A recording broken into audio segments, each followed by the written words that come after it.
Salut, j'espère que vous allez bien. Plusieurs personnes m'ont demandé comment faire les lives YouTube. Donc je vais faire une petite vidéo juste pour vous montrer quelques bases sur YouTube. Ce qu'il vous faut, c'est ce programme qui s'appelle OBS Studio et un compte YouTube Live.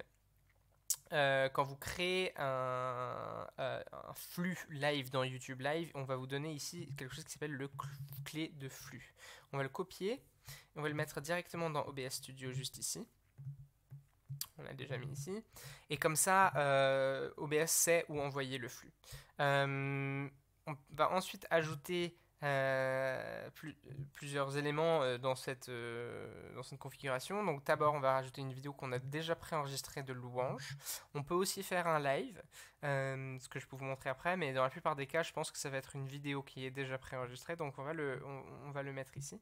Et puis, deuxième chose qu'il faut qu'on rajoute, c'est les paroles qu'on va mettre en dessous du leader de louange pour les chants. Donc pour faire ça, on rajoute une capture de fenêtre, juste ici dans la partie source, on ajoute capture de fenêtre. Et ce qu'on va faire, c'est qu'on va sélectionner WebASF. Donc il faut bien vérifier que vous avez WebASF de télécharger et avec vos champs dedans, etc., etc. Et ce qu'on va faire, c'est qu'on va sélectionner on va sélectionner capture de fenêtre, on va sélectionner WebASF. Et ce que ça va faire, c'est que ça va montrer ce qu'il y a sur et ça va streamer tout ce qui est sur WebASF. Donc on n'a pas envie que tout soit streamé. Parce que là c'est moche et on voit pas grand chose. Mais ce qu'on peut faire, c'est si on appuie sur Alt, on peut cropper cette capture. En appuyant sur Alt et en bougeant les petits curseurs rouges, on peut cropper cette capture. Comme ceci. Et on va l'agrandir un peu.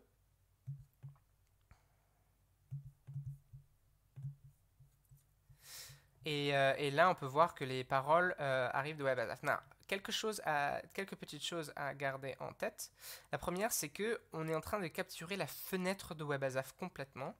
Donc, si on bouge WebASF ou on resize WebASF, vous allez voir que ça va poser des problèmes au niveau de la capture de fenêtre.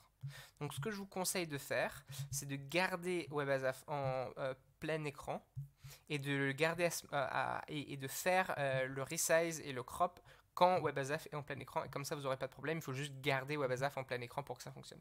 La deuxième chose à voir, c'est que pour l'instant, on a ce fond noir qui est un peu moche. Et donc, pour régler ça, on va faire clic droit dessus. Et on va appuyer sur filtre. Et on va ajouter un filtre. Et alors, il ne faut pas oublier lequel c'est. Ça doit être incrustation par couleur. Et on va sélectionner couleur personnalisée et on va sélectionner le noir. Et donc ça va enlever le fond noir de la vidéo. Et on peut faire quelques ajustements là, juste pour que la finesse soit un peu plus, voilà, que ce soit un peu plus beau, un peu moins moche, voilà. Voilà, très bien. Donc on ferme, maintenant on a notre source. Alors déjà, je vais remettre la vidéo de Nathan dans l'autre sens. Rotation de 180 degrés. Ok. Vous allez remarquer, donc maintenant, quand on est dans WebASF, ça va automatiquement prendre cette section de la capture de fenêtre à tous les moments. Donc même si donc je n'ai pas besoin d'être en plein écran et même il ne faudrait pas que je sois en plein écran, qu'il faut juste que j'utilise le programme comme ça. Donc si je mets Omar, où est ton pouvoir et que je repars dans le programme, on voit que Omar, où est ton pouvoir est là. Donc c'est comme ça qu'on rajoute les paroles à notre stream. Alors on peut rajouter, donc si j'enlève la source média, on peut rajouter une périphérique de capture vidéo plutôt, pour avoir un truc live. Salut tout le monde. Il faut juste vérifier que, alors ça fonctionne comme dans Photoshop, comme des layers ou comment ça s'appelle en français, ouais, des layers. Et donc il faut que ce soit en dessous de tout ce qu'on veut mettre par-dessus. Donc il faut juste vérifier que la capture de fenêtre, qu'on peut renommer par exemple parole, par exemple, pour que ce soit plus clair, soit au-dessus. Donc je vais enlever ma tête. On peut cacher les layers comme ça, avec ce petit bouton qui a un œil. On peut aussi changer de scène. Alors changer de scène, ça peut être intéressant si on veut avoir un peu plus de production de qualité. Par exemple, on peut mettre le logo. Et on va créer une autre scène avec le logo de notre, voilà, de notre programme. Et si on change entre les logos, ça va faire un petit fondu bien sympa. On peut changer la transition ici si on veut, mais le petit fondu, c'est pas trop mal. À savoir, c'est que si on repart vers une scène et qu'il y a une source média, ça va recommencer la source média au début. Donc si vous avez une vidéo de 30 minutes qui tourne sur une des scènes, ne repartez pas vers une autre scène pour en revenir vers l'autre parce qu'il va falloir recommencer du début en fait. Et c'est un peu relou. Mais à partir du moment où vous lancez la vidéo, vous voyez le mélangeur audio qui passe, donc vous voyez la source média, donc tout va bien. Si vous remarquez, vous repartez vers le logo. Si jamais vous avez un micro qui était connecté, dans cette scène-là, elle n'apparaîtrait pas nécessairement dans cette scène-là, donc il y aurait quand même il y aurait un silence et vous serez...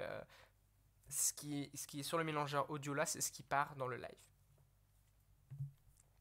Ok, bah après on peut rajouter, vous pouvez rajouter ce que vous voulez ici, les sources, d'autres vidéos, des images, peut-être que vous voulez rajouter un petit logo en haut à gauche par exemple. Je ne l'ai pas ici particulièrement, mais voilà, par exemple. Ou plus utiliser un PNG.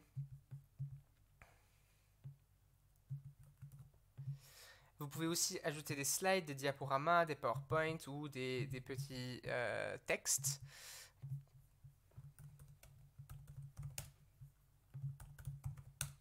Par exemple.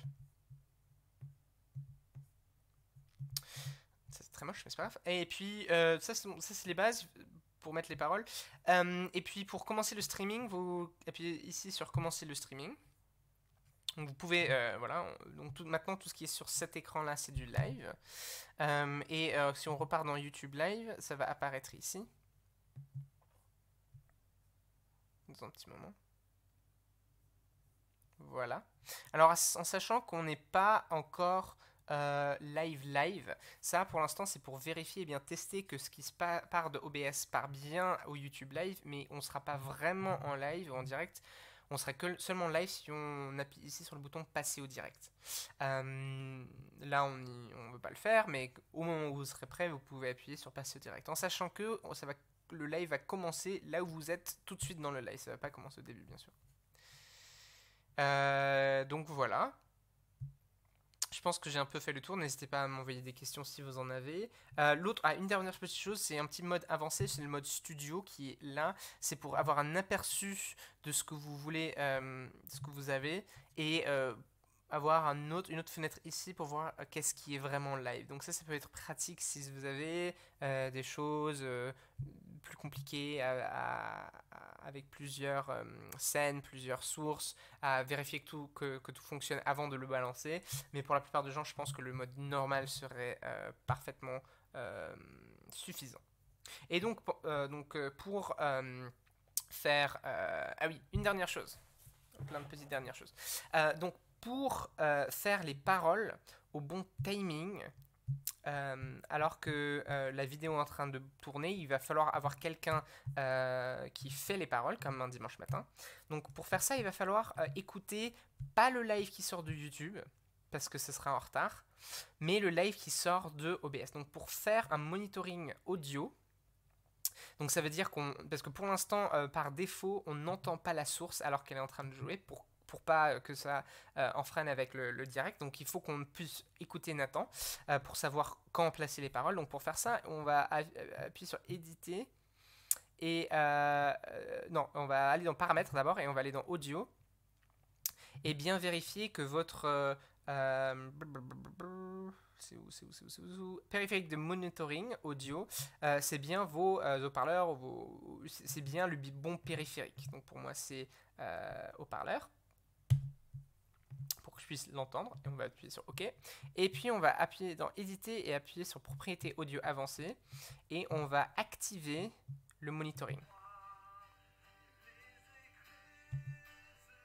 Bon, là, je pense, je sais pas si vous avez entendu, mais moi, je vais le désactiver pour l'instant. Et comme ça, vous allez pouvoir entendre ce qui sort de OBS. Comme ça, vous allez pouvoir partir dans WebASF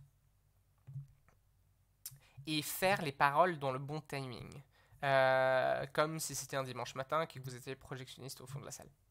Ok, bon, je pense que c'est tout. Si vous avez des questions, n'hésitez pas à me dire. Je vais arrêter le streaming. Et ouais, dites-moi si vous avez des questions. Et puis, à la prochaine.